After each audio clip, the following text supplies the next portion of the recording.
महाशिवरात्रीमुळे मी काल उपवास पकडलेला होता आणि आज मला तो सोडायचा होता. त्यामुळेच मम्मीने सकाळी मस्त मस्त जेवण वगैरे बनवलं होतं.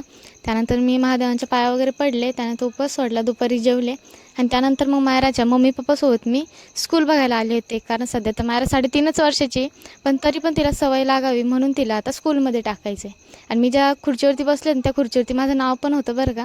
आणि इकडे मायरा बघा, आधार कार्डमध्ये पण खूपच जास्त क्यूट दिसत होती. त्यानंतर एक स्कूल बघितलं होतं आम्ही आणि तिथे एकदम छोटे छोटे मुले पण मस्त कराटे वगैरे खेळत होते. त्यामुळे मला ते स्कूल थोडंसं आवडलं होतं. पण आम्हाला अजून 2-3 ठिकाणी बघायचं होतं म्हणून आम्ही दुसऱ्या स्कूलमध्ये पण गेलो होतो आणि तिथे पण छान होतं. पण तिथे पण इन्क्वायरीसाठी पण फॉर्म वगैरे भरून घेतला. त्यानंतर मग स्कूल वगैरे बघितल्यानंतर आम्हाला घरी जायचं होतं. पण घरी न जाता आम्हाला परत 2-3 कामं होते. म्हणजे दुकानात वगैरे जायचं होतं आणि तिकडे गेलो आणि आजचा दिवस तर माझा असाच गेला होता. मग घरी आल्यावरती मस्त चॉकलेट पान खाल्लं आणि मला हे खूपच जास्त आवडतं. त्यानंतर मग संध्याकाळी परत आम्ही मायराला ट्युशनवरून आणायला चाललो होतं आणि रस्त्याने जाताना लोकांच्या शेतातले हरभरे चोरावं म्हणले, पण हरभरेच आम्हाला भेटले नाही. त्यानंतर मग मायराच्या ट्युशनजवळच मस्त दुकान आहे आणि ते लगेच ट्युशन सुटल्या सुटल्या तिकडे जातात.